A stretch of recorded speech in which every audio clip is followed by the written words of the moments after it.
अब करते हैं इस पेपर की शुरुआत, और इस पेपर की शुरुआत किससे करते हैं हम, पार्ट बी से, है ना। पार्ट बी हमारा बेसिकली 3.5 मार्क्स का होता है पर क्वेश्चन, और 1/3 हमारी क्या होती है, नेगेटिव मार्किंग होती है ना। ये पता था हमें। तो बिना कोई डिले किए करते हैं पहला क्वेश्चन सोल्व। क्वेश्चन नंबर 21 से 20 तक क्वेश्चन जो आते हैं वो आप कहते हैं जनरल एप्टीट्यूड के। हाँ, जनरल एप्टीट्यूड के जो भी क्वेश्चन आते हैं, जैसे कि हर ईयर आपके 20 क्वेश्चन आ रखे हैं, तो आपको 2-3 दिन के अंदर एक पीडीएफ मिलेगी जिसमें सिर्फ जनरल एप्टीट्यूड के पेपर्स होंगे, सॉरी जनरल एप्टीट्यूड के क्वेश्चंस होंगे ओनली, प्रीवियस ईयर सबके मिला के। तो आपको वो पीडीएफ हमारे टेलीग्राम चैनल पर मिल जाएगी। तो अगर आप चैनल पर नहीं है तो चैनल पे अभी जाके उसको चैनल को फॉलो कर ले। बाकी इस चैनल पे भी अगर आप नहीं है तो चैनल को सब्सक्राइब कर ले, बेल आइकन प्रेस कर ले, और अपने दोस्तों के साथ जरूर शेयर करें, right. Okay, so first question on your screen, given the sum of infinite series 1 upon में 1 की पावर 4 प्लस 2 upon में 2 की पावर 4 प्लस में 1 डिवाइड में 3 की power 4 and so on pi 4 by 90, the sum of the infinite series this one would be।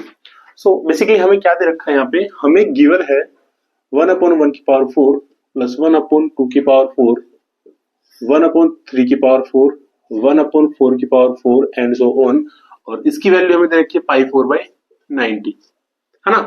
पूछा है हमसे 1 upon 1 की पावर 4, 1 upon 3 की पावर 4 एंड सो ऑन, इसकी क्या वैल्यू होगी।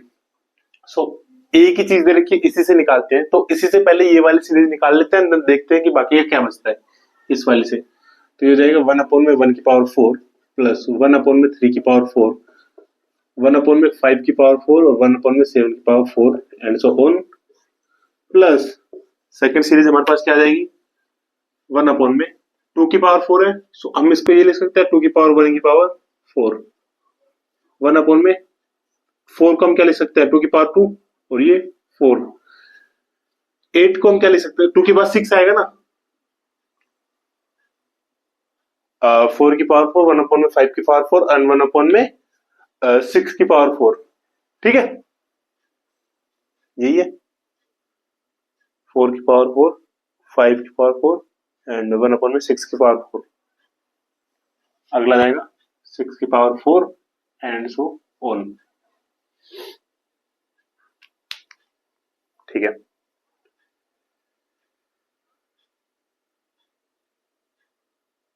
एंड इक्वल्स में हमें दे रखा है pi 4 by 90, ये हमें यहाँ पे दे रखा है गिवन क्वांटिटी इसके अंदर जो है। अब यहाँ पे देखते हैं हम यहाँ पे 3 की पावर 5 की पावर 4,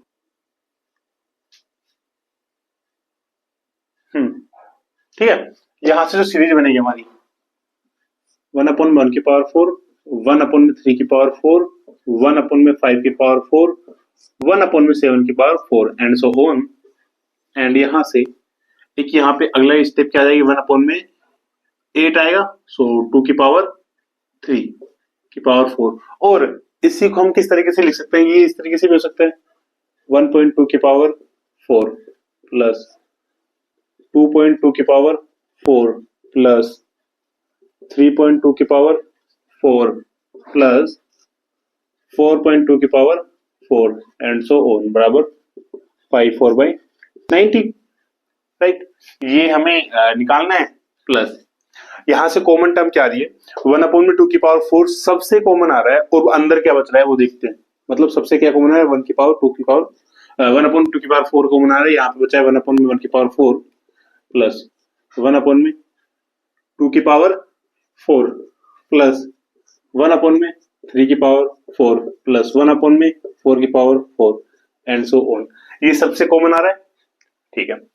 इक्वल में pi 4 by 90, ये वाली टर्म सेम टर्म हमारी ये है, दैट मीन कि इसकी जगह हम ये वाली चीज रख सकते हैं, ऐसे किसी एज इट इज रख सकते हैं, है ना। तो ये हमारा हो जाएगा 1 अपॉन में 2 की power 4 into pi 4 by 90 and ये प्लस है यहाँ पे बराबर है हमारा pi 4 by 90। सो ये वाली जो सीरीज होगी वो किसके बराबर हो जाएगी pi 4 by 90, और ये हो जाएगा 1 माइनस 1 अपॉन में 2 की पावर 4। सो यहां से आ जाएगा pi 4 by 90 इंटू 2 की पावर 4, 2 टू जा 4, 4 टू जा 8, 8 टू जा 16, 16 माइनस 1 15, सो 15/6।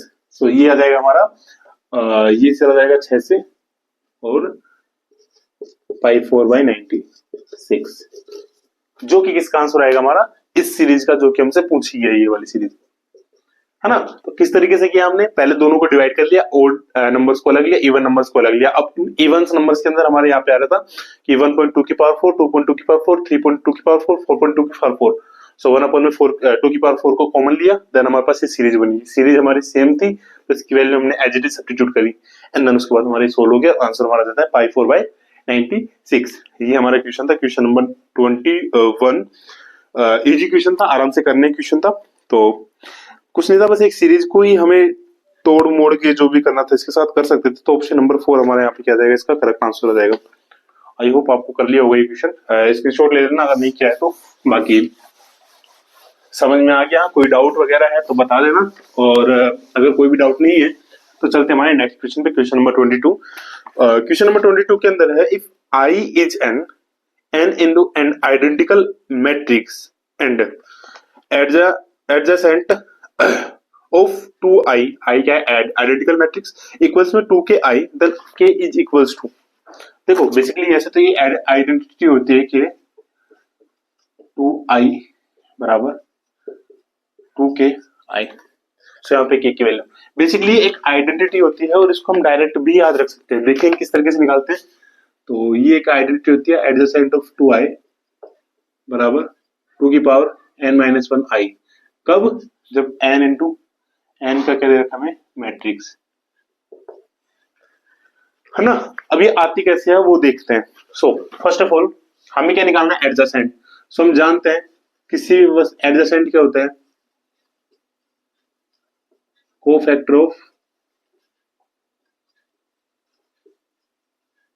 मैट्रिक्स ए का ट्रांसपोज।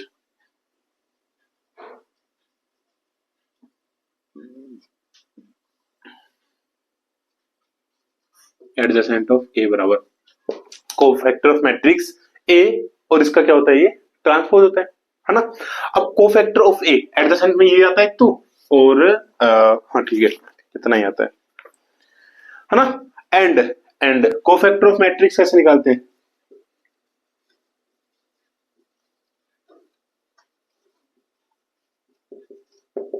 ये हम निकालते हैं -1 की पावर i प्लस जे और mi(j), where m is the matrix होता है बेसिकली एक तरीके से, m इसका, बट जैसे कि हमारे पास 2 इंटू 2 की मैट्रिक्स दे रखी है ना, 2 इंटू 2 की, तो अगर हमें इसका कोफिशिएंट निकालना है तो i और j की वैल्यू क्या होगी, 1 1, एंड mj जो होगा मैट्रिक्स वो क्या हो जाएगा फिर ये वाला मैट्रिक्स, मतलब इसकी रो एंड कॉलम दोनों को हटा के। तो रो और कॉलम को हटा देंगे तो मैट्रिक्स कितने का बचा, 1 इंटू 1 का। ऐसे अगर 3 इंटू 3 का मैट्रिक्स है तो ये m मैट्रिक्स कितने का हो जाएगा, 2 इंटू 2 का। सो यहाँ पे जो mij है ये क्या हो जाएगा, n-1 क्रॉस n-1 मैट्रिक्स। ठीक है, कैसे, कोफैक्टर अगर हम निकाल रहे हैं तो किसी चीज का, तो मैट्रिक्स जो होगा हमारे पास बेसिकली किसका हो जाएगा, n-1 और n-1 का मैट्रिक्स ये होगा। ऑलराइट, ठीक है, एक चीज हो गई ये वाली। कब निकाले, जब adjacent of cofactor of matrix का हम जब निकाल रहे हैं यहाँ पे, तब हमारा मैट्रिक्स क्या है, mj। अब mj मैट्रिक्स तो है ही, वेट ए मिनट, हम ये हो गया मैट्रिक्स। अब हमें पता है कोई भी मैट्रिक्स दे रखा है हमें, मान लो कोई मैट्रिक्स ए है, अगर हम इसे किसी कांस्टेंट, जैसे 2 क्या है कांस्टेंट, अगर इसको किसी कांस्टेंट से मल्टीप्लाई करते हैं सो, और इस कांस्टेंट का हम निकालते हैं नॉर्मली कोफैक्टर भी अगर आप निकालते हैं तो कोफैक्टर ऑफ ए, सो ये क्या आ जाएगा, सी बाहर आ जाएगा और अंदर हमारा क्या बन जाएगा, आईजे, जो भी इसका मैट्रिक्स बनेगा। मतलब मान लो कि जैसे ए कोई मैट्रिक्स हमारे पास ये दे रखा है C1 C2 C3 C4, सो इसके केस के अंदर हम इसको किस तरीके से लिख देते हैं, 1 2 3 4, मतलब सी हमारा क्या आ गया, एज इट इज आ गया। But in the case of determinant, मान लो डिटर्मिनेंट ऑफ mij निकाले हम, डिटर्मिनेंट ऑफ ए निकाले ma, अब इसके केस के अंदर क्या होता है कि इसका इससे मल्टीप्लाई माइनस में इसका इससे मल्टीप्लाई, सो इसका इससे मल्टीप्लाई होगा तो ये क्या हो जाएगा, सी जो है यहाँ पे इसका स्क्वायर माइनस में ये, मतलब जितने का मैट्रिक्स होगा कांस्टेंट की पावर उतनी ही आएगी यहाँ पे। तो अगर ये n इंटू एन का मैट्रिक्स है तो m की पावर कितना जाएगी n, और a यहाँ पे इसका क्या हो जाएगा डिटर्मिनेंट, जो भी निकलेगा डिटर्मिनेंट इसका वो निकल जाएगा, है ना। सो ये किसके केस के अंदर होता है, डिटर्मिनेंट के केस के अंदर। डिटर्मिनेंट हम जब निकालते हैं तो उसके अंदर कैसे होता है, सेम केस। अब ये वाला मैंने क्यों बताया दो प्रॉपर्टी आपको, ये इसलिए बताया क्योंकि यहाँ पे जो एम जे हम देखेंगे एडजेसेंट निकाल रहे हैं, एडजेसेंट के अंदर हम बेसिकली क्या देख रहे हैं यहाँ पे, कोफैक्टर ऑफ मैट्रिक्स ए का ट्रांसपोज ले रहे हैं, है ना। सो कोफैक्टर ऑफ मैट्रिक्स ए का जब ट्रांसपोज लेंगे तो वहां पे जो मैट्रिक्स एम आ रही है हमारे पास, एम बेसिकली यहाँ पे जो निकाल रहे हैं यहाँ पे, ये एक तरीके से क्या निकाल रहे हैं, हम डिटर्मिनेंट निकाल रहे हैं इस मैट्रिक्स का। सो इस मैट्रिक्स का जो डिटर्मिनेंट होगा, सो एम आई जो मैट्रिक्स है, अगर इसका कांस्टेंट लेते हैं किसी मैट्रिक्स ए का, एम आई जो निकाल रहे हैं वो कितना हो जाएगा, सी की power n minus one, and A matrix हमारे पास एज इट इज ये आ जाएगी, या एम आई जी इसका आ जाएगा जो ए। अब इसी मैट्रिक्स से, मतलब ये तो कांस्टेंट पार्ट हो गया हमारा पूरा का पूरा, जो भी अंदर ले रहे थे हम यहाँ पे, जैसे कि ये मान लो 2i ले रहे हैं तो ये तो कांस्टेंट बाहर निकल गया, किसके केस के अंदर, n इंटू एन मैट्रिक्स के अंदर, एंड देन इसका एम आई जे से कोफैक्टर निकलेगा, कोफैक्टर से फिर एडजेसेंट निकलेगा। कांस्टेंट हमें पता है, कांस्टेंट हमेशा कांस्टेंट होता है, बाहर की तरफ निकल जाएगा। सो बस यही से आपको ये चीजें याद रखनी है कि जो ये होगा, ये जो प्रॉपर्टी होगी एडजेसेंट ऑफ 2i, या फिर हम बोल सकते हैं इसको कांस्टेंट में C A, adjacent of C A equals में सी की पावर क्या होती है n minus one, and A matrix as it is हमारे पास आता है। ए मैट्रिक्स नहीं है तो बेसिकली मैट्रिक्स चेंज होता है कि एडजेसेंट के अकॉर्डिंग। अब यहाँ पे आइडेंटिटी मैट्रिक्स है तो वो सेम आता है क्योंकि उसका ट्रांसपोज भी क्या होता है, सेम होता है। बाकी जो कांस्टेंट पार्ट होता है वो एज इट इज बाहर की तरफ आता है ना। तो ये आइडेंटिटी आपको याद रखनी है डायरेक्ट। ऑलराइट, तो कोई भी क्वेश्चन हो तो बता देना, ताकि आई होप आपको समझ में आ गया होगा कि किस तरीके से ये लेके चल रहे हैं यहाँ पे, है ना। ठीक है, next question, question number 23 on your screen. Question number 23 के अंदर था, the following table show the relationship between an independent quantity x and an experimentally measured quantity y। x y की जो वैल्यूज हमें दे रखी है, the relationship between x and y is best represent by. So x and y की value में दे रखी थी, x बराबर 0 पे दे रखा था ये 0.1, x बराबर 1 पे दे रखा है 2.1, x बराबर 2 पे दे रखा है ये 8.1, x बराबर 3 पे दे रखा है ये 17.9, x बराबर 4 पे दे रखा है ये 32.2, एंड x बराबर 5 पे दे रखा है ये 49.7। देखो फर्स्ट ऑफ ऑल तो जीरो का तो कई से हटा देते हैं, ये वाला तो हम देख ही नहीं रहे, यहां से शुरू करते हैं। अगर हम पहला ऑप्शन लेते हैं एक्स क्यूब, ठीक है, सो अगर 1 का क्यूब करेंगे तो 1 ही आता है, राइट। इसके साथ मान लो कि जैसे 2 है तो क्वांटिटीज के साथ हम क्या कर लेते हैं, y बराबर 2x क्यूब, सो ये क्या जाएगा 2 आ जाएगा। फिर x का क्यूब करेंगे तो 2 का क्यूब करेंगे, 2 2 जा 4, 4 2 जा 8, 8 दूनी 16, दैट इज ये क्या हो गया, यहीं पे गलत हो गया, बहुत लंबा हो गया। तो दूसरा केस लेके चलते हैं, y proportional to x square है, सो इसको लेंगे y बराबर 2x स्क्वायर। ये सेटिस्फाई करता है नहीं करता, इसके लिए 1 और ये 2 ऑलमोस्ट बराबर है, 2 2 जा 4 सॉरी 2 2 जा 4, 4 2 जा 8 ऑलमोस्ट बराबर है। 3 के लिए 3 3 जा 9 और 9 दूनी 18 ऑलमोस्ट बराबर है। 4 के लिए 4 4 16, 16 दूनी 32 ऑलमोस्ट बराबर है, एंड 5 के लिए 25 25 दूनी 50 ऑलमोस्ट इसके क्या है, बराबर है। तो मतलब एक ऑप्शन हमारा ये हो सकता है approximately, not confirmed. Second thing, देखो प्रोपोर्शनल है तो हम यहाँ पे कंप्लीटली जो 2 मान के चल रहे हैं, मान लो इसको 2.1 मान लेंगे।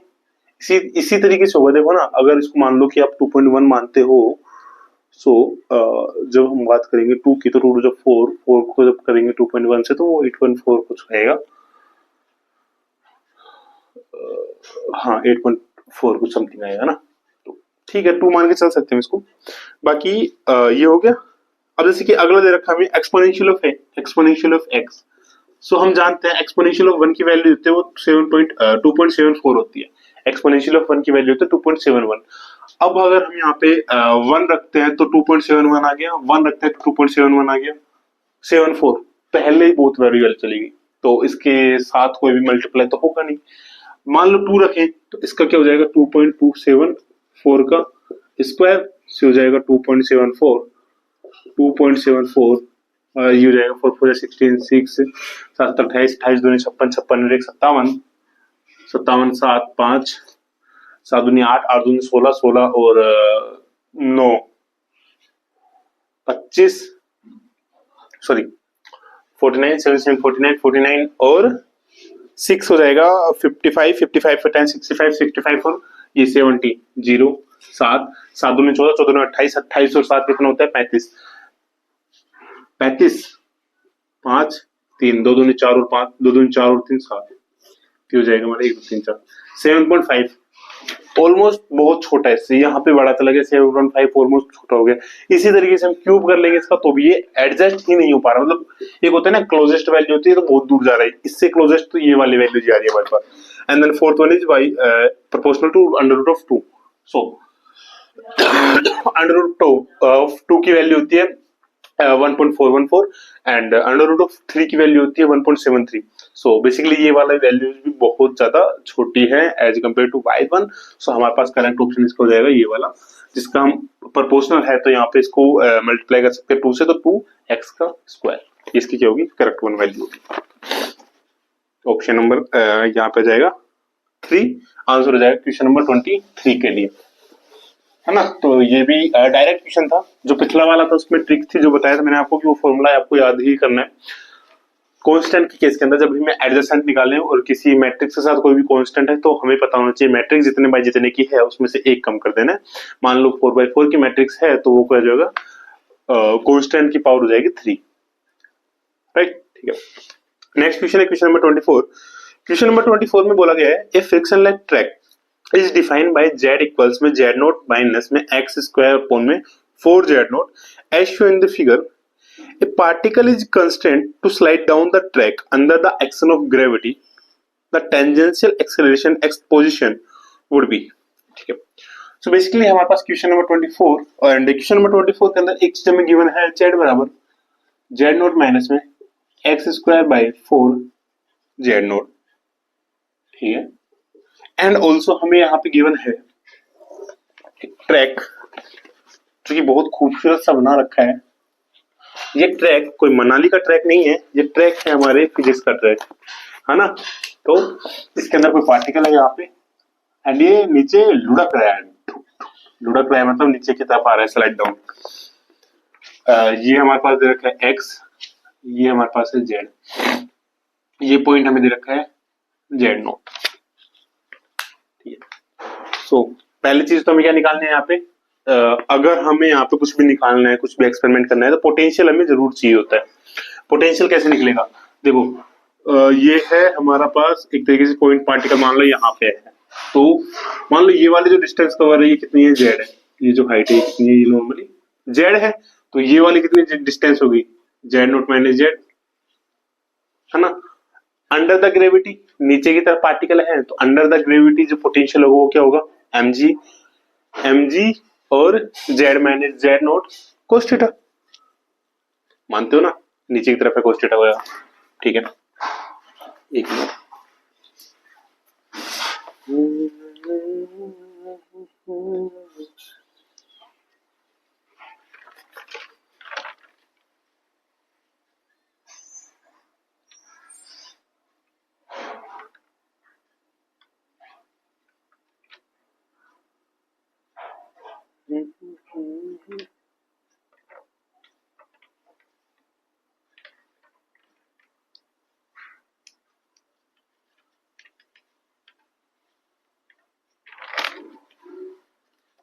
ठीक है।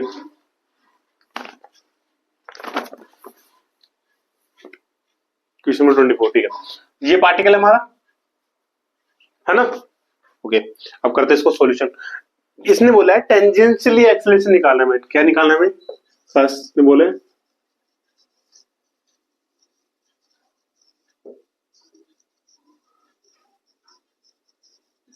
टेंजेंशियल एक्सेलरेशन, इसने क्वेश्चन में बोला है प्लस में, मैंने बोला था आपको प्लस पॉइंट इसमें क्या मिलेगा, हम इसका निकालेंगे लॉन्गिट्यूडनल,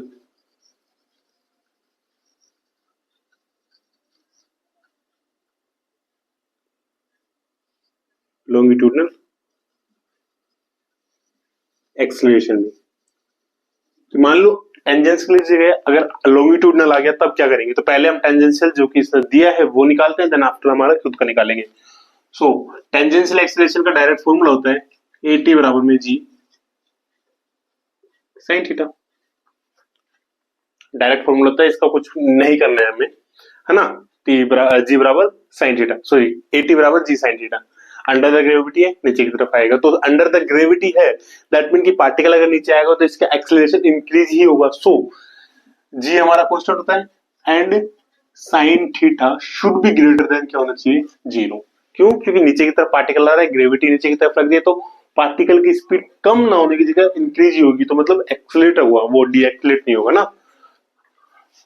साइन कैसे निकालते हैं, हमें पता है स्लोप हम जब निकालते हैं, स्लोप ऑफ द पार्टिकल क्या होता है, tan थीटा।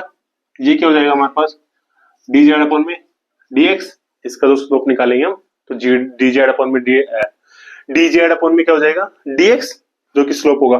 अब देखना पार्टिकल है नीचे की तरफ आ रहा है, तो ये z में जो क्या हो रहा है डिक्रीमेंट हो रहा है, और x में क्या हो रहा है इधर की तरफ जा रहा है, तो z तो नीचे की तरफ आ रहा है, दैट मीन कि माइनस में हो रहा है, और वो प्लस में हो रहा है, मतलब आगे की तरफ जा रहा है, तो प्लस में जा रहा है वो, है ना, पार्टिकल अगर जा रहा है तो। सो इसके केस के अंदर नॉर्मली एक तो हम ऐसे भी निकाल सकते हैं कि एक काम करते हैं, ऐसे ही निकालते ऊपर की तरफ, नीचे की तरफ आ रहा है पार्टिकल, हाँ ऊपर की तरफ जा रहा है तो जेड भी कांस्टेंट होगा, नीचे की तरफ आ रहा है तो जेड माइनस में हो रहा है, तो जो स्लोप होगा हमारे पास ये क्या होगा, नेगेटिव स्लोप आ रहा है ये, ठीक है। अब जेड हमें दे रखा है, जेड बराबर जेड नोट माइनस में एक्स स्क्वायर अपॉन में 4 जेड नोट। सो डी जेड अपॉन में डी एक्स क्या हो जाएगा माइनस में 2x डिवाइड में 4 जेड नोट, तो ये हो जाएगा माइनस एक्स अपॉन में 2 Z naught. So tan theta हमारे पास क्या आ जाएगा, minus minus plus, so x upon में 2 जेड नोट। निकालना हमें क्या है sine, so we know that sine theta हमारे पास क्या होता है, tan थीटा डिवाइड्स में 1 प्लस tan स्क्वायर थीटा, और ये होता है अंडर रूट के अंदर। So 1 plus tan square theta क्या होता है, sec square theta under root हटा देंगे तो हो जाएगा sec थीटा ऊपर जाएगा तो cos थीटा बन जाएगा, tan का निकालेंगे क्या होता है, इन दोनों में रिलेशन, तो ये वैल्यू रखेंगे तो x अपॉन में 2 जेड नोट डिवाइड्स में 1 प्लस में एक्स स्क्वायर अपॉन में 4 z naught square under root में, ये हो जाएगा x अपॉन में 2 जेड नोट डिवाइड्स में 4 z naught square plus x square divides में 2 जेड नोट, अंडर रूट से बाहर आएगा तो। सो यहाँ से साइन थीटा की वैल्यू हो जाएगी हमारे पास x डिवाइड्स में 4 z naught square plus x square, and then ये हमारे पास आंसर आ जाएगा। सो टेंजेंशियल एक्सेलरेशन हमारे पास क्या आ गया, a t की जो वैल्यू आ गई वो आ गई gx अपॉन में 4 जेड नोट स्क्वायर प्लस में एक्स स्क्वायर, है ना। सो 80 की वैल्यू जो टेंजेंशियल एक्सेलरेशन पूछा है वो हमारी वैल्यू क्या आ जाएगी, ये वाली। अब ये तो क्या था जो कि क्वेश्चन में पूछा गया था, जो कि क्वेश्चन में पूछा गया था। अब हमें निकालना है लॉन्गिट्यूडनल, जो कि हम मान के चल रहे हैं कि अगर क्वेश्चन इस तरीके से आ गया तो, मैंने बोला था ना कि इस पेपर के अंदर हम थोड़ा डिफरेंट वे के अंदर डिफरेंट अप्रोच लेके चलेंगे। सो मान लो कि अगर लॉन्गिट्यूडनल आ गया तो उस केस के अंदर हम क्या करेंगे।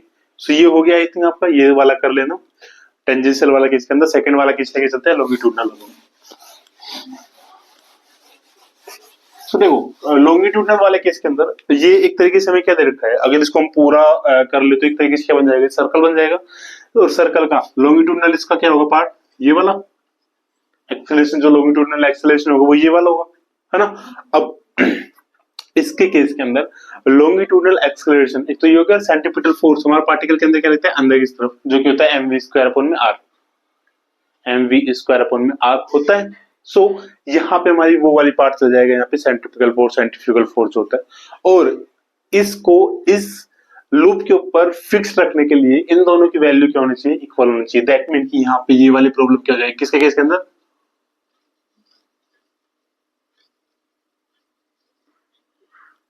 Longitudinal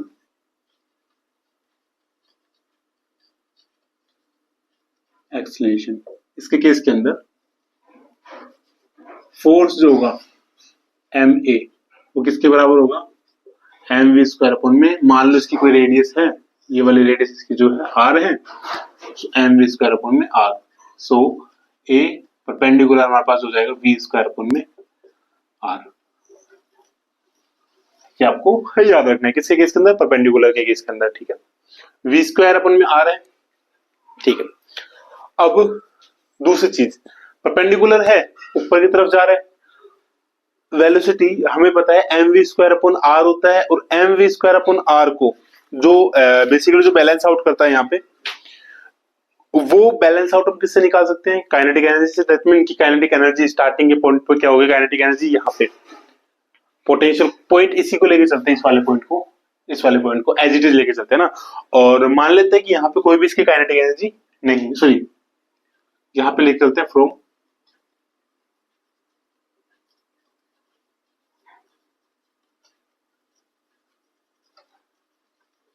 energy conservation at the point of starting, यहाँ इस पॉइंट पे पोटेंशियल एनर्जी जीरो है, kinetic energy m v square बराबर, इस पॉइंट पे आने के बाद हमारी जो पोटेंशियल एनर्जी हो जाएगी वो ये हो जाएगी, इतनी डिस्टेंस ने कवर की। सो ये वाली कितनी डिस्टेंस आ गई, तो नीचे वाला हम जेड मान के चल रहे, तो डिफरेंस कितना आ गया, जेड माइनस जेड नोट, तो हो जाएगा हमारा M G Z naught minus Z, ये हो जाएगा, हो जाएगा। सो यहां से आ जाएगा हमारे पास वी स्क्वायर बराबर में 2 जी जेड नोट माइनस जेड की वैल्यू रखेंगे तो Z note plus x square upon में 4 जेड नोट। सो यहां से वी स्क्वायर की जो वैल्यू आ जाएगी वो आ जाएगी हमारे पास जी एक्स स्क्वायर अपॉन में 2 Z naught, equation number second. V square आ गया, हमें निकालना है आर। आर क्या है यहाँ पे, curvature, radius of this curvature. R क्या हमारे पास, radius of this curvature. Radius of this curvature कैसे निकालते हैं, so radius of this curvature का सिंपल सा फॉर्मूला है, क्योंकि पूरा का पूरा स्लोप होता है ये, है ना। सो पूरे के पूरे स्लोप के अंदर आर जो हमारा निकलेगा, आर बेसिकली क्या होता है, रेडियस ऑफ दिस कर्वेचर। और रेडियस ऑफ दिस कर्वेचर होता है, एक छोटा पार्ट लेते हैं हम, कि मान लो कि एरिया लेंगे डीएस, जो कि एरिया होगा हमारा, एक छोटा पार्ट लेंगे हम डीएस डिस्टेंस एंड कर्वेचर के रूप में थीटा, कितना ये एंगल यहाँ पे यहाँ से यहाँ तक चेंज हुआ है, रेडियस ऑफ द कर्वेचर, ऐसे निकालते हैं। तो आर बराबर होता है, और जो हम नॉर्मल एक वो लेते हैं ना, स्ट्रिप लेते हैं, जैसे कि हम कभी उसके अंदर ये स्ट्रिप लेते हैं, तो इसका फॉर्मूला कहते हैं आर डी थीटा लेते हैं। जो एरिया लेते हैं इसका वो क्या लेते हैं, आर डी थीटा। सो उसी आर डी थीटा से डीएस बराबर क्या होता है, आर डी थीटा। तो आर क्या हो जाएगा हमारे यहाँ पे, डीएस अपॉन में डी थीटा, वेयर डीएस हमारा जो हो जाएगा वो क्या हो जाएगा, डी एक्स स्क्वायर प्लस में D Y square under root के अंदर। सो सॉरी डी जेड है यहाँ पे। सो डी एक्स को बाहर अगर निकालेंगे तो हमारे पास अंदर बचेगा 1 प्लस में डी जेड अपॉन में डी एक्स का होल स्क्वायर, ये होगा, होगा ना, ठीक है। डी जेड अपॉन में डी एक्स की वैल्यू हमने निकाल ली थी, चलो बाद में निकालते हैं, ये फॉर्मूला मैं आपको बता रहा हूँ, और जो यहाँ से फॉर्मूला आएगा वो भी आपको डायरेक्ट याद रखना है। सेकेंडली थिंग हमें थीटा निकालनी है। अभी हमने देख के आए थे कि टेन थीटा क्या होता है, टेन थीटा बेसिकली होता है हमारा डी जेड अपॉन में डी एक्स। सो अगर इसका अगेन हम डेरिवेटिव करते हैं एक्स के रेस्पेक्ट में, तो ये हो जाएगा हमारा sec square theta D theta upon में डी एक्स बराबर डी स्क्वायर जेड अपॉन में डी एक्स स्क्वायर, और यहां से जाएगा डी थीटा अपॉन में डी एक्स बराबर डी स्क्वायर जेड अपॉन में डी एक्स स्क्वायर डिवाइड्स में sec square theta, that is 1 plus में टेन स्क्वायर थीटा।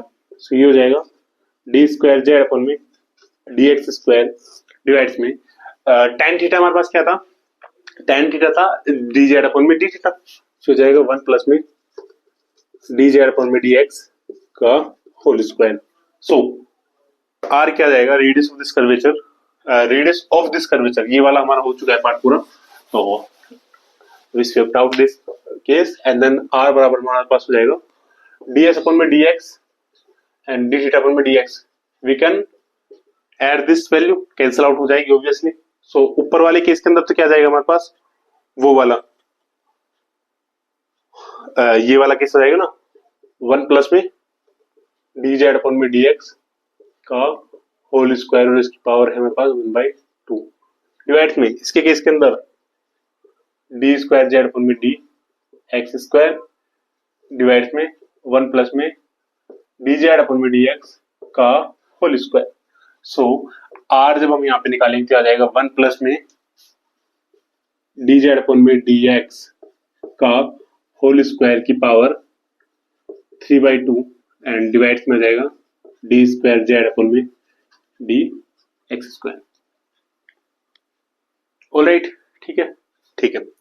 सो ये वैल्यू हमारे पास किसकी आती है, रेडियस ऑफ दिस कर्वेचर। तो किसी भी कर्वेचर की वैल्यू आए, थोड़ा सा भी कर्वेचर दे, सो ये फॉर्मूला आपको हमेशा डायरेक्टली ही याद रखना है। अगर डायरेक्ट याद नहीं आता है तो हम इस वे में याद करते हैं, अदरवाइज आपको ये फॉर्मूला डायरेक्ट याद रखना है। काफी अलग अलग जगह पे यूज होता है, ऐसे नहीं कि यहीं पे यूज हो रहा है, अलग अलग जगह पे। Radius of this curvature, curvature का रेडियस किस तरीके से निकालते हैं उसका ये फॉर्मूला में दे रखा होता है। तो आर आ गया हमारे पास। अब radius of this curvature, radius obviously positive होती है ऑलवेज, नेगेटिव रेडियस होती नहीं है। सो कहां गई वो दिन, जेड हमारे पास क्या था, Z naught minus x square upon में 4 जेड नोट। सो डी जेड अपन में डी एक्स क्या जाएगा, माइनस में एक्स अपन में 2 जेड नोट। सो डी स्क्वायर जेड अपन में डी एक्स स्क्वायर जो आएगा ये आ जाएगा हमारे पास -1 अपन में 2 जेड नोट। अब जो माइनस है उसको क्या कर लेंगे प्लस में, क्योंकि रेडियस हमारी माइनस नहीं होती है। यहाँ पे वैल्यू सब्स्टिट्यूट करेंगे तो आर हमारे पास आएगा 1 प्लस यहां से एक्स स्क्वायर डिवाइड्स में 4 जेड नोट स्क्वायर की पावर 3/2 डिवाइड्स में यहां से जब हम करेंगे सो 1 अपन में 2 जेड नोट। ठीक है, यहां से इसको थोड़ा सोल्व कर लेते हैं। तो 2 जेड नोट को जब बाहर निकालेंगे तो ये जाएगा 4 z naught square plus x square की पावर 3/2 एंड डिवाइड्स में 4 जेड नोट क्या लिख सकते हैं हम, 2 जेड नोट की पावर स्क्वायर एंड इसकी पावर है 3/2 इंटू 2 जेड नोट। ये आ गया। सो आर हमारे पास आ जाएगा 2 से 2 कैंसिल आउट हो जाएगा, इसकी पावर 3 आएगी, एक ऊपर दे रखा है तो इसकी पावर क्या हो जाएगी 2। सो 4 z naught square plus x square की पावर 3/2 डिवाइड में 4 जेड नोट स्क्वायर। आर आ गया, वी स्क्वायर आ गया, यहां से वैल्यू रखेंगे और हमारे पास क्या आ जाएगा इसका लॉन्गिट्यूडनल एक्सेलरेशन आ जाएगा इसके केस के अंदर, इस क्वेश्चन के केस के अंदर। सो ये आ जाएगा ए ट्रांसपोर्ट बराबर में जी एक्स स्क्वायर डिवाइड्स में 2 जेड नोट डिवाइड में 4 z naught square plus x square की पावर 3/2 एंड डिवाइड्स में 4 जेड नोट स्क्वायर। सो ए परपेंडिकुलर इक्वल्स में देखो 2 जेड नोट है और यहाँ पे 4 z naught square, that mean की क्या हो जाएगा 2 जेड नोट और ये ऊपर चला जाएगा। सो ये जाएगा 2 जेड नोट जी एक्स स्क्वायर डिवाइड्स में 4 z naught square plus x square की पावर 3/2। सो ये हमारे पास आ गया इसके लॉन्गिट्यूडनल केस के अंदर। और टेंजेंशियल के केस के अंदर आया था हमारे पास जी एक्स अपन में 4 जेड नोट स्क्वायर प्लस में एक्स स्क्वायर, और ये थिंग अंडर रूट में आया था, किस में आया था ये आया था हमारा अंडर रूट के अंदर। तो ये हमारा टेंजेंशियल हो गया, ये हमारा लॉन्गिट्यूडनल हो गया। तो क्वेश्चन में हमसे पूछा गया था टेंजेंशियल, लेकिन हमने क्या किया लॉन्गिट्यूडनल साथ में निकाल दिया कि मान लो कि अगर कहीं पे लॉन्गिट्यूडनल की तरह से आ गया तो हम उसको भी हैंडल कर पाए। तो आई थिंक इस क्वेश्चन के अंदर तो जो एक्शन ऑफ ग्रेविटी जो दे रखा है इसके अंदर ये 2 क्वेश्चन नहीं बन सकते हैं। ग्रेविटी वाला पूछता है, एक्सेलरेशन के केस के अंदर पूछता है तो 2 ही एक्सेलरेशन होता है, एक टेंजेंशियल एक लॉन्गिट्यूडनल। तो दोनों के दोनों हमने डिस्कस कर लिए। ये फॉर्मूला आपको याद रखना था अच्छे से, डायरेक्ट याद रखो या तो लिख लो आप इसको कहीं पे, अगर याद है तो देखो टाइम बच जाएगा हमारा, बाकी तो आपको देखो पता ही है कि फिर पूरा का पूरा हमें टाइम यहाँ पे लगाना पड़ेगा रेडियस ऑफ कर्वेचर निकालने के लिए, है ना। ये हो गया question number 25। Next question, 2 blocks M1 and M2 are in contact on a frictionless horizontal table. The horizontal force is applied to one of the blocks are shown in the figure. If M1 equals में 2 kg, M2 equals में 1 kg and F equals में 3 Newton, the force of contact between the blocks is। Question क्या बोल रहा है यहाँ पे, question basically ये बोलना चाहता है यहाँ पे कि मैं नहीं आऊंगा, लेकिन फिर हमने बोला कि हम करके रहेंगे, देखो है ना, क्योंकि हम नहीं सुनते किसी की भी। यहाँ पे बेसिकली दो ब्लॉक्स दे रखे हैं हमें, एक ब्लॉक ये दे रखा है एंड एक ब्लॉक हमें यहाँ पे ये दे रखा है, ठीक है, M2 M1। एक फोर्स लगा है यहाँ पे F। जो ये सरफेस है फ्रिक्शनलेस सरफेस है, कोई भी फ्रिक्शन यहाँ पे काम नहीं कर रहा है, frictionless surface that mean mu की जो वैल्यू नॉर्मली कंसिडर ही नहीं करना है, म्यू की वैल्यू का यहाँ पे, है ना, छोड़ो इसको, फ्रिक्शनलेस सरफेस की केस के अंदर। इसने बोला है कि यहाँ से हम इसके ऊपर फोर्स लगा रहे हैं, फोर्स कितना लगा रहे हैं, 3 न्यूटन का लगा रहे हैं। ये हमारे पास दे रखा है 2 kg का, ये दे रखा है 1 kg का। तो जो ये फोर्स हम लगा रहे हैं, तो जो M2 ब्लॉक है, जो इसके बीच में कॉन्टैक्ट जो फोर्स लग रहा है वो कितना लगेगा। अब कॉन्टैक्ट फोर्स किसको बोलते हैं, वही नॉर्मल फोर्स होता है जो कि सरफेस के ऊपर जो ये लगा रहा है, तो ये सरफेस इसके ऊपर कितना फोर्स लगा रहा है, mg, राइट। इसी तरीके से ये ब्लॉक्स है, ये इसके ऊपर कितना लगाएगा, वही mg फोर्स लगाएगा। मतलब ये वाला जो ब्लॉक है इसके ऊपर कितना लगाएगा, इसके ब्लॉक के ऊपर अगेंस्ट में फोर्स लगाता है ना नॉर्मल फोर्स, वो कितना लगाएगा, mg, है ना, ठीक है। और mg, g क्या होगा, नीचे वाले केस के अंदर तो ग्रेविटी रहती है हमारे पास, लेकिन यहाँ पे g क्या होगा, एक्सेलरेशन, जो इसका एक्सेलरेशन होगा उसके अगेंस्ट लग रहा है पूरा का पूरा। तो पहले तो निकालते हैं, F3 दे रखा है, तो F बराबर हमें क्या होता है, दोनों के दोनों कॉन्टैक्ट फोर्स है, नीचे फ्रिक्शनलेस है ही नहीं, तो इसका जो फोर्स हो जाएगा क्या हो जाएगा, M1 प्लस M2 और A। सो A हमें निकालना है बेसिकली यहाँ पे 3 डिवाइड्स में 2 प्लस 1, यह आ जाएगा 1 मीटर पर सेकंड स्क्वायर। एक्सेलरेशन आ गया, मतलब त्वरण आ गया। त्वरण आने के बाद कॉन्टैक्ट फोर्स निकाल रहा है यहाँ से, फोर्स ऑफ कॉन्टैक्ट यहाँ पे इधर उधर की साइड लगेगा, किसकी वजह से लग रहा है, M2 की वजह से M1 के ऊपर। तो M2 की वजह से लग रहा है, तो फोर्स के बाद क्या हो जाएगा, जो M2 की वजह से फोर्स लग रहा है और एक्सेलरेशन हमें याद रखा है A, M2 क्या है 1 और ये वजह है 1, तो 1 न्यूटन। अगर बोलता है इसके कि हम इस तरफ से लगा रहे हैं, मतलब ये F उस तरफ से ना होके अगर ये इस तरफ से लगता, है ना, और सेम केस यहाँ पे होता, तो एक तो हमारे पास यही आता, बट जो N होता आपकी बार फोर्स ऑफ कॉन्टैक्ट बोल रहे हैं हम, जो वो आपकी बार इस वाले की वजह से इस पे लगता, तो ये क्या हो जाता हमारे पास M1A, जो कि हो जाता 2 into 1 से हो जाता 2 न्यूटन। तो ये कंफ्यूजिंग आपके नहीं, ये कंफ्यूजन भी आपके नहीं होना चाहिए कि कौन सा किसके ऊपर लग रहा है। अगर उधर से लग रहा है तो ये लगा रहा है, और अगर इधर से लगा रहा है तो M1 लगा रहा है M2 के ऊपर, राइट। तो इसमें भी 2 क्वेश्चन था, ये हमसे पूछा गया था, ये अगर आ जाए तो क्या करेंगे उसके इसके अंदर, वो चीजें थी। सो ये क्वेश्चन था सिंपल सा, इसको भी कर लेंगे। वैसे तो छोटा सा क्वेश्चन था, आराम से होने लायक भी क्वेश्चन था, है ना, तो इसमें तो इतना बवंडर था भी नहीं। हो गया, आई होप, ठीक है। नेक्स्ट क्वेश्चन वही अगेन लैग्रांजियन वाला क्वेश्चन है नेक्स्ट हमारा, और मैंने बोला भी था कि लैग्रांजियन की हम एक सेपरेट ही क्लास लगाएंगे जिसमें सिर्फ हम लैग्रांजियन के जितने भी टाइप के क्वेश्चन आएंगे सारे कवर अप करेंगे। सो अगर वो क्लास चाहिए तो देखो कमेंट्स में आप बता देना कि लैग्रांजियन क्लास, अगर लैग्रांजियन वाली चाहिए तो कमेंट्स में लैग्रांजियन लिख देना बस, है ना, CSIR लैग्रांजियन। देन उसके बाद हम सारे के सारे लैग्रांजियन के जितने भी क्वेश्चन जहां पे भी फैले हुए हैं सबको समेटेंगे, एक ढेर बनाएंगे और उस ढेर को फिर इजिली खोलेंगे किस तरीके से सोल्व करते हैं। तो क्वेश्चन नंबर नेक्स्ट है question number 26। The point of support of a simple pendulum of mass m and length L is attached to the roof of a taxi as shown in the figure. The taxi is moving with uniform velocity v. The Lagrangian of this pendulum is. ये भी question simple था। इसमें question में क्या दे रखा है, मतलब मान लो कोई टैक्सी है, अब इसने तो टैक्सी सीधा दे रखा है, हम बनाएंगे टैक्सी ऐसी होती है टैक्सी, फिर इसका ये पीछे का मिरर होता है, फिर ऐसे पीछे जाता है, फिर ऐसे जाके फिर एक पहिया होता है इसका, फिर ऐसे जाता है पहिया होता है, फिर ऐसे जाता है, फिर इसका बोनेट होता है, और फिर ऐसे ये टैक्सी है ना। क्या खूबसूरत एक टैक्सी बनाइए, और ये इसके क्या दे रखा है, टायर्स दे रखे टैक्सी के। अब टायर्स इस तरीके से है कि टैक्सी आगे की तरफ जा रही है वी वेग से, ऑब्वियसली नीचे की तरफ फोर्स लगेगा कुछ ना कुछ, सो नीचे की तरफ क्या लगेगा जी, mg, है ना। इसने डायरेक्शन भी दे रखी है एक्स एंड वाई की, ये हमारे पास x है, ये हमारे पास y है। ये टैक्सी थी, है ना।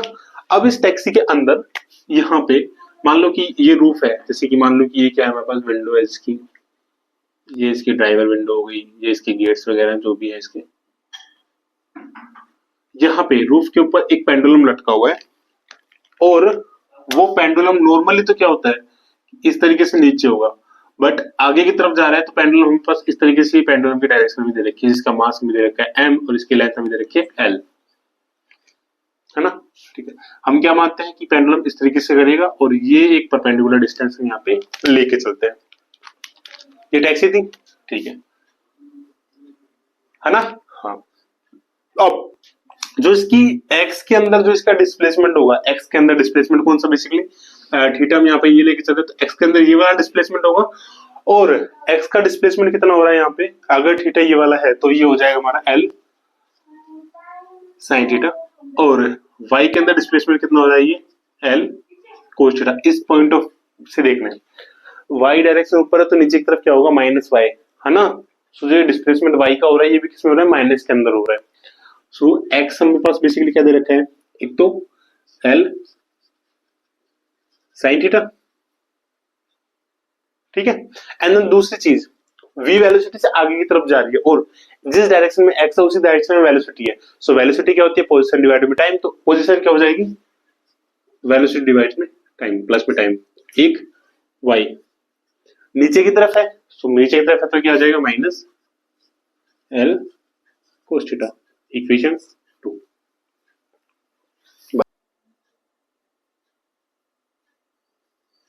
ठीक है, ऑलराइट, हमें निकालना है दो चीजें, एक तो काइनेटिक एनर्जी एंड देन एक पोटेंशियल एनर्जी। काइनेटिक एनर्जी क्या होगी, T बराबर 1/2 m x dot square plus y dot square and the potential energy v mg y, जो हाइट है इसकी, mg y क्या हो जाएगा, mg y क्या है, minus l cos theta t। इसका टाइम के रेस्पेक्ट में डेरिवेटिव करेंगे तो x डॉट क्या हो जाएगा हमारे पास, l cos theta theta dot plus में v, y डॉट हमारे पास क्या हो जाएगा, l sine theta theta dot, cos का क्या होता है, माइनस साइन थीटा, तो माइनस से माइनस प्लस हो जाएगा और x डॉट स्क्वायर जब करेंगे तो इसका स्क्वायर क्या हो जाएगा, l square cos square theta theta dot square plus v square plus 2lv cos theta theta dot. ऐसे ही y डॉट स्क्वायर जब हम करेंगे तो जाएगा l square sine square theta और theta dot square. So substitute in this value, substitute the value in this expression.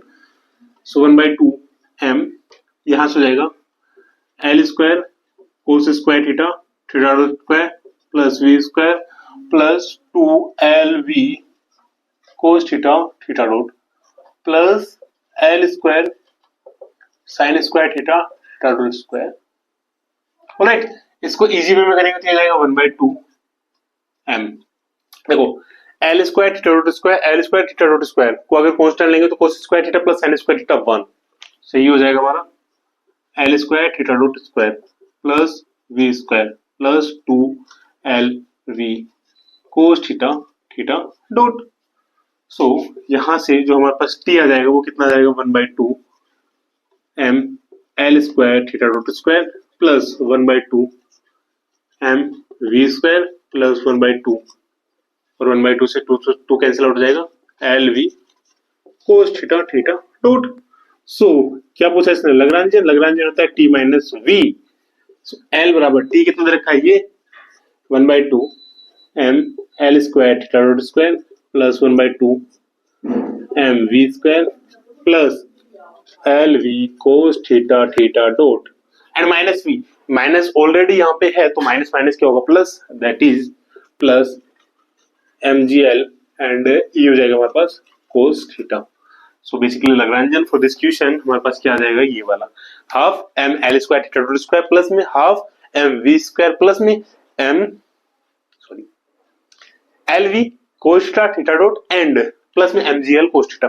ये हमारा इसका एक्सप्रेशन हो जाएगा। मेनली जो चीज होती है दैट टाइप ऑफ क्वेश्चंस, इन तरह के क्वेश्चंस के अंदर जो मेनली चीज होती है, और सेम क्वेश्चन हमारे पास आया था जून 2025 के अंदर। अगर आपने देखा हो जून 2025 के अंदर क्या दे रखा था, जैसे कि यहाँ पे तो इसने नीचे की तरफ पेंडुलम दे दिया, उसमें बस यहाँ पे ऊपर की तरफ पेंडुलम दे रखा था और जो y दे रखा था यहाँ पे सिर्फ एक्स में वेलोसिटी दे रखी है, वहां पे वाई में दे रखा था, और वाई में जो दे रखा था वो टाइम के रेस्पेक्ट में चेंज था, हाइट जो उसकी थी।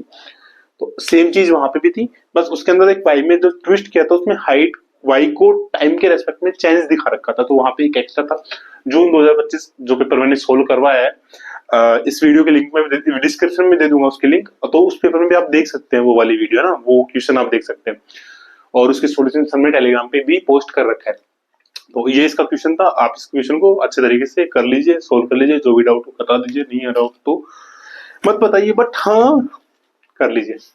ठीक है, चलिए हमारी कार को करते हैं यहाँ से रवाना, और चलते हैं हमारी नेक्स्ट प्रॉब्लम पे, और प्रॉब्लम नंबर 27। प्रॉब्लम नंबर 27 है, a certain elementary particle is created in the upper atmosphere. It then moves downward with velocity v equals 0.9999 c with respect to an observer on Earth. Its lifetime in its rest frame is 2 into 10 to the power minus 6 seconds. The distance traveled by the elementary particle before it decay closest. So हमें basically यहाँ पे rest frame के अंदर time दे रखा है, मतलब proper time हमें क्या दे रखा है, 2 into 10 to the power minus 6 second. Velocity दे रखी है हमारे पास 0.9999 c। c बेसिकली क्या है, लाइट ऑफ स्पीड। इसने पूछा है कि the distance travel by the elementary particle. अब देखो एलिमेंट्री पार्टिकल है, लाइट स्पीड से आ रहा है, तो ऐसे तो है नहीं, टाइम उसका क्या हो रहेगा, रेस्ट मास वाला टाइम रहेगा, टाइम उसका क्या होगा, मूविंग वाला टाइम होगा। और मूविंग वाला टाइम, पहले हमें मूविंग वाला टाइम निकालना पड़ेगा, देन आफ्टर हम क्या निकालेंगे, तो यहाँ पे जो फॉर्मूला होगा बेसिकली पहले हम क्या निकालेंगे, मूविंग, इसका टाइम क्या होता है, टो नोट डिवाइड में 1 माइनस वी स्क्वायर अपन में सी स्क्वायर अंडर रूट के अंदर। सो ये आ जाएगा हमारे पास 2 into 10 to the power minus 6 divide में 1 माइनस 0.9999 का स्क्वायर। इसको सोल्व करना है। ये सोल्व करने के बाद जो भी इसका आंसर आएगा वो आंसर इसमें आएगा सेकंड के अंदर। फिर हमें निकालना है डिस्टेंस, तो डिस्टेंस होता है v, और भगवान माफ करे v2 होता है। v कितना हो जाएगा हमारे पास 0.9999 into c 3 into 10 to the power 8 metre पर सेकंड होता है, इंटू में टो की जो भी वैल्यू यहाँ से आएगी इसकी, मान लो यही वैल्यू आ जाएगी 2 into 10 to the power minus 6 divides में 1 माइनस 0.9999 का whole square and then this one. जो भी इसका मान आएगा वो इसका क्या होगा, करेक्ट वन आंसर। और इसका जो लगभग वैल्यू आएगी, आपको ये पूरा सोल्व करके बताना है मेरे को ना, लगभग इसकी वैल्यू आएगी 42 किलोमीटर। बट आपके लिए क्वेश्चन ये है 42 तो मैंने लगभग बताया, एग्जैक्ट वैल्यू इसकी जो पॉइंट्स में कुछ आ रही है, तो 2 डिजिट तक आपको इसकी वैल्यू बतानी है मेरे को ना, कि 42 पॉइंट इतना, 42 पॉइंट इतना, जो भी आएगा वो आपको मेरे को कमेंट सेक्शन में बताना है। क्वेश्चन नंबर डालिए, क्वेश्चन नंबर 27 लिख के आपको मेरे को इसका आंसर, करेक्ट आंसर आपको कमेंट सेक्शन में बताना है ना। तो ये आपके लिए काम है, प्लीज से कर लेना, इसको आपके लिए ही बेनिफिशियल होगा, है ना। तो ये आपको करना है। ये था क्वेश्चन नंबर 27, इजी क्वेश्चन था, आराम से होने लायक क्वेश्चन था। सेकंड क्वेश्चन है क्वेश्चन नंबर 28, अगला question, A particle of rest mass m not and energy E collides with another particle at rest with the same rest mass. What is the minimum value of E so that after the collisions there may be 4 particle of rest mass m naught? मैंने एक question करवाया था आपको 2025 वाले दिसंबर के अंदर, एक question आया था, इसमें हमसे पूछा गया था rest mass, centre of mass energy at the centre of mass. वहां पे हमने एक इनवेरिएंट का यूज किया था, invariant of quantity of invariant, कि सभी फ्रेम ऑफ रेफरेंस के अंदर total energy of the frame minus में total momentum of this frame equals होता है। मतलब हमने एक वहां पे दिया था S बराबर E टोटल, जो एनर्जी का जो टोटल होता है वो माइनस में PC मोमेंटम का टोटल, ये हर फ्रेम के लिए इक्वल होता है। मतलब मान लो कि लेफ्ट फ्रेम के अंदर है ये, तो इक्वल्स में सेंटर ऑफ मास फ्रेम के लिए भी सेम होगा, इक्वल्स में किसी दूसरे फ्रेम के लिए भी सेम होगा, हर फ्रेम के लिए क्या होता है, ये सेम होता है। अब देख क्या रखा है यहाँ पे, पार्टिकल 1 के लिए हमें दे रखा है कि रेस्ट मास उसका क्या है m नॉट, सो एनर्जी क्या जाएगी m not c square. Energy जो दे रखी है E1 वो हमें दे रखी है यहाँ पे E, किसके केस के अंदर, फर्स्ट वाले केस के अंदर, कहा गया, हाँ। अनदर पार्टिकल के लिए, और यहाँ पे मोमेंटम इसका क्या जाएगा, रेस्ट में नहीं है तो पी ही मान के चलते, कुछ नहीं मानते ना। पार्टिकल 2 के लिए रेस्ट मास में है, सो एनर्जी उसकी हो जाएगी M naught only C square, and momentum उसका क्या हो जाएगा P2 जीरो। रेस्ट मास उसका क्या हो जाएगा ये। तो दोनों के केस के अंदर दे रखा है, एक के केस के अंदर हमें ये दे रखा है, दूसरे के केस के अंदर ये दे रखा है। हमें पूछा गया है यहाँ पे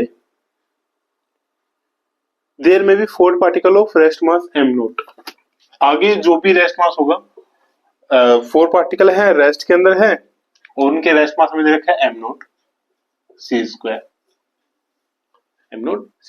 पोटेंशियल इनका क्या होगा जीरो। पोटेंशियल क्या पे होगा के ई मान लो फाइनल 4 और पी फाइनल हमारे पास जीरो है। रखे वैल्यू और करते हैं इसको सॉल्यूशन, ठीक है। सो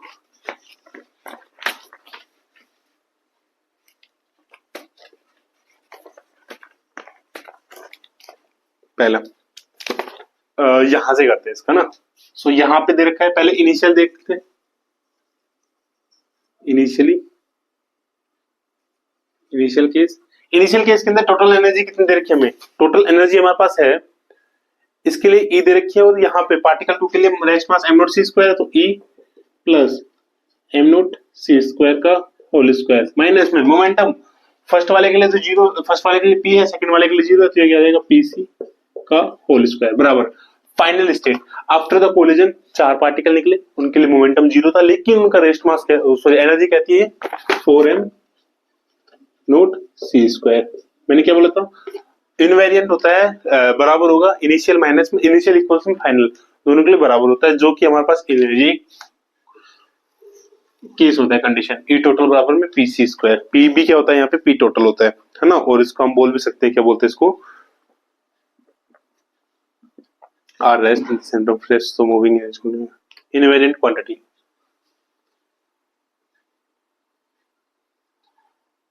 इनवेरिएंट क्वांटिटी पी टोटल होता है ये भी है ना। करते हैं पीसी। अब देखना पीसी स्क्वायर है, सो हमें पता है स्टार्टिंग वाले केस के अंदर ये पी जो मोमेंटम है किसके लिए पार्ट मोमेंटम आया ओनली पार्टिकल 1 के लिए। पार्टिकल 1 के केस के अंदर हमें क्या दे रखा है, जो एनर्जी है पी स्क्वायर वो क्या दे रखी है पी स्क्वायर सी स्क्वायर प्लस में एम नोट स्क्वायर सी फोर। सो यहाँ से अगर मोमेंटम को हम रिप्लेस करते हैं तो ये आ जाएगा ई स्क्वायर माइनस में एम नोट स्क्वायर सी फोर। ये वैल्यू यहाँ पे सब्स्टिट्यूट करते हैं, सो इसका मान आ जाएगा हमारे पास पहले वाले को खोलेंगे तो ई स्क्वायर प्लस में एम नोट स्क्वायर सी फोर प्लस में 2e एम नोट सी स्क्वायर माइनस में ये हो जाएगा ई स्क्वायर प्लस में एम नोट सी फोर बराबर में इसका 16 एम नोट स्क्वायर सी फोर।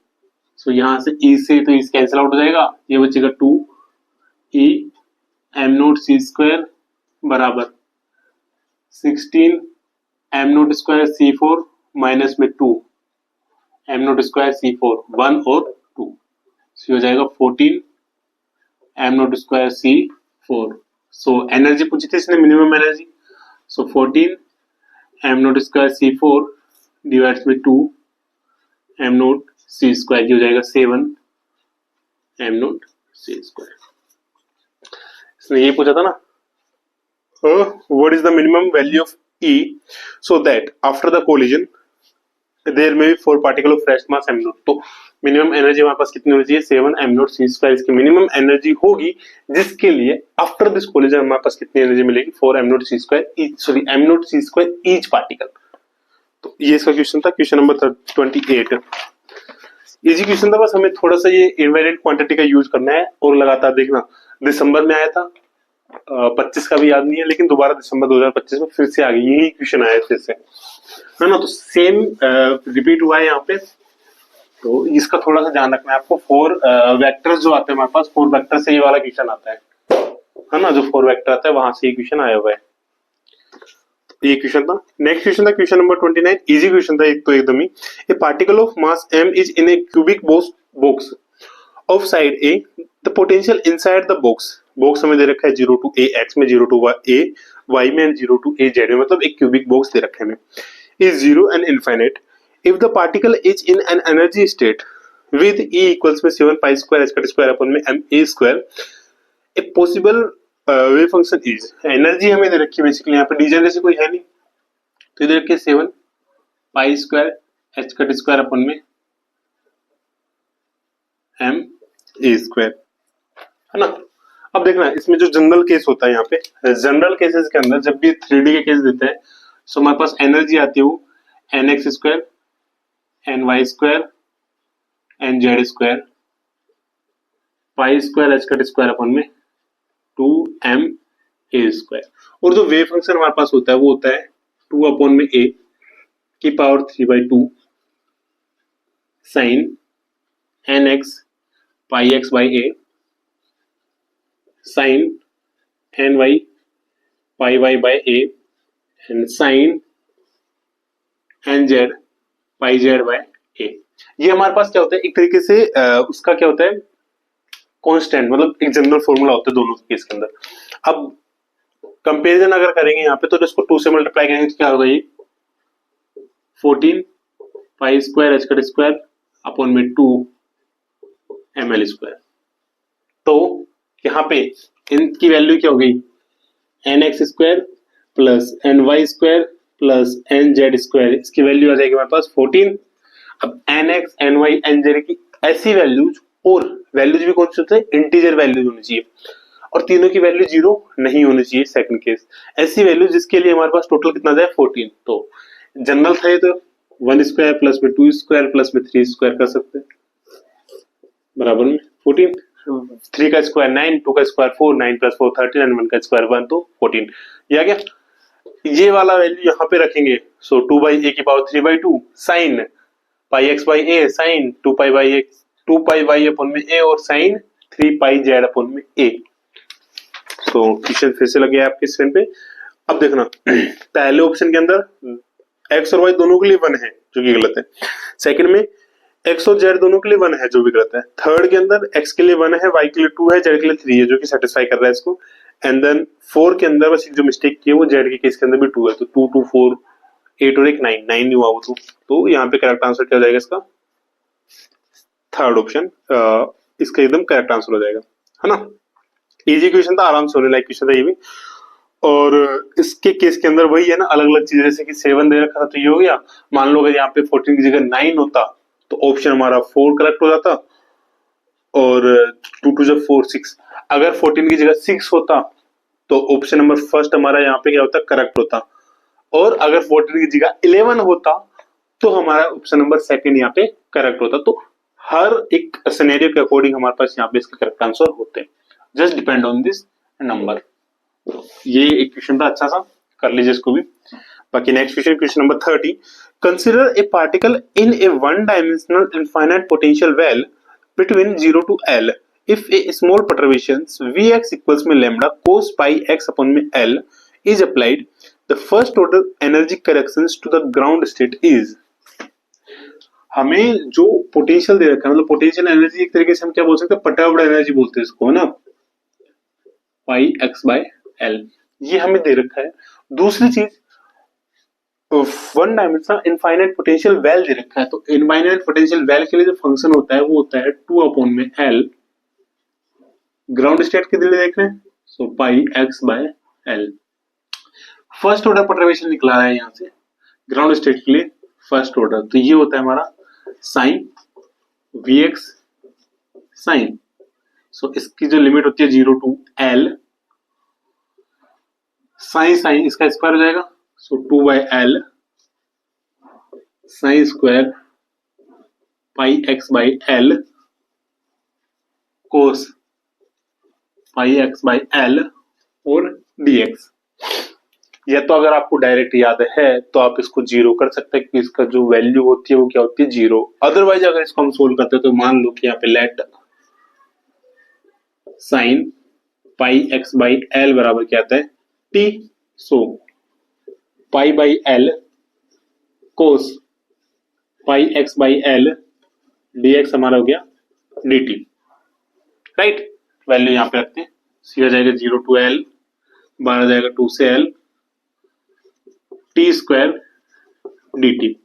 हो जाएगा 2/L t³ 3 0 to L। So 2/3L sign रख देंगे यहाँ पे, साइन क्यूब पाई x/L और 0 to L। ये वैल्यू यहाँ पे रखनी है तो 2/3L। अगर ये हो जाएगा यहाँ पे साइन की जगह वैल्यू रखेंगे, यहाँ पे L रखेंगे तो sine cube pi minus sine cube 0। अब साइन पाई की वैल्यू भी 0 होती है, साइन 0 की वैल्यू भी 0 होती है, तो इस केस के अंदर हमारे इसका परटर्बेशन क्या आ गया 0। ठीक है, सेकंड केस हम लेके चलते हैं। वही अगेन कुछ तो जुगाड़ करना है। अगर मान लो कोस की जगह इसने क्या दे दिया होता, साइन पाई x/L, तब क्या करते हम, तब कुछ नहीं होता, हमारे पास फंक्शन यही रहता। यहाँ पे क्या आता है साइन, और इसका जब सोल्व करते तो हमारे पास क्या आता है साइन क्यूब पाई x/L। अब के लिए क्वेश्चन एक है कि जो साइन 3x का फॉर्मूला होता है ना, साइन 3x इक्वल्स में, वो वाला फॉर्मूला यूज करके इसको चेंज करना है first of all, and then change करने के बाद आपको इसका आंसर बताना है कि इसका आंसर क्या होगा। बता पाओगे? वो होता है ना sine cube X, sine 3x equals में 3 sin x माइनस में 4 sin क्यूब x। इसका फॉर्मूला होता है साइन 3x बराबर में 3 sin x माइनस में 4 sin क्यूब x। सो sin क्यूब x बराबर हो जाएगा हमारा 1/4 3 sin x माइनस में sin 3x। ये वाला फॉर्मूला आपको यहां यूज करना है, देन यहां पे यूज करने के बाद आपको इसका आंसर बताना है कि इसका आंसर क्या होगा। एक तो हमारा नॉर्मल ये था, और इससे आपको इसका आंसर बताना है कमेंट सेक्शन के अंदर, और आंसर नंबर आप क्वेश्चन नंबर डाल 30। तो क्वेश्चन 30 के अकॉर्डिंग इसका आंसर आपको बताना है कि आंसर क्या होगा। जो भी आंसर होगा उसके अकॉर्डिंग हम इसको सोल्व करेंगे, बाकी आप इसका आंसर जरूर बताना, है ना। तो ये क्वेश्चन था क्वेश्चन नंबर 30 हमारे पास इसका क्वेश्चन। ऑलराइट, सो ओके, इसमें इस क्लास में इतना ही। बाकी 10 क्वेश्चन किए हैं, बाकी के 15 क्वेश्चन हम नेक्स्ट में कंप्लीट करते हैं। इन क्वेश्चंस के अंदर अगर कोई भी डाउट है, अभी भी छोटे से छोटा डाउट, बड़े से बड़ा डाउट आपको कोई भी है तो कमेंट सेक्शन में बता देना। बाकी आप ये भी बता देना कि सर इन क्वेश्चन में और क्या ऐड ऑन कर सकते हैं हम, कि मान लो ये कंडीशन हम यहाँ पे ऐड कर सकते हैं तो उससे हमारे पास क्या डिफरेंस आ जाते हैं, है ना। तो वो भी आप हमें यहाँ पे बता सकते हैं। तो अभी के लिए इतना ही। बाकी इन क्वेश्चंस को अच्छे से रिपीट करना, जहां पे आपको लगे कि हाँ ये वर्डिंग चेंज करके भी क्या क्वेश्चन बन सकते, तो उसके अकॉर्डिंग भी आपको पेपर सोल्व करने। ऐसा नहीं कि जो क्वेश्चन में दे रखा है सिर्फ उसी का आंसर निकाल के हमने रख दिया, नहीं, उसको चेंज करके, मतलब क्वेश्चन को अपने अकॉर्डिंग थोड़ा अपग्रेड करके, कि जो भी उसमें कंडीशन दे रखी है उसके अपोजिट कंडीशन लेंगे तो उसका आंसर क्या आ रहा है, उस तरीके से हमें पेपर सोल्व करने, ताकि मिनिमम पेपर के अंदर हम मैक्सिमम आउटपुट वहां पे निकाल पाए। इस तरीके से हम इस पेपर को सोल्व करेंगे। कैसे लगी आपको पेपर की स्ट्रेटेजी ये वाली, कमेंट सेक्शन में बताना। बाकी आप चैनल पर नए हैं तो चैनल को सब्सक्राइब करें, बेल आइकन प्रेस करें, और पढ़ते रहिए फिजिक्स, पढ़ाते रहिए फिजिक्स। बाकी ध्यान रखें अपना और अपने आसपास का, अपने अपनों का। मिलते हैं अगले क्लास के अंदर इससे आगे वाले क्वेश्चंस का इसी तरीके से डिस्कशन करते हुए। तब तक के लिए क्वेश्चन करिए टेलीग्राम पे जुड़ के। जय हिंद।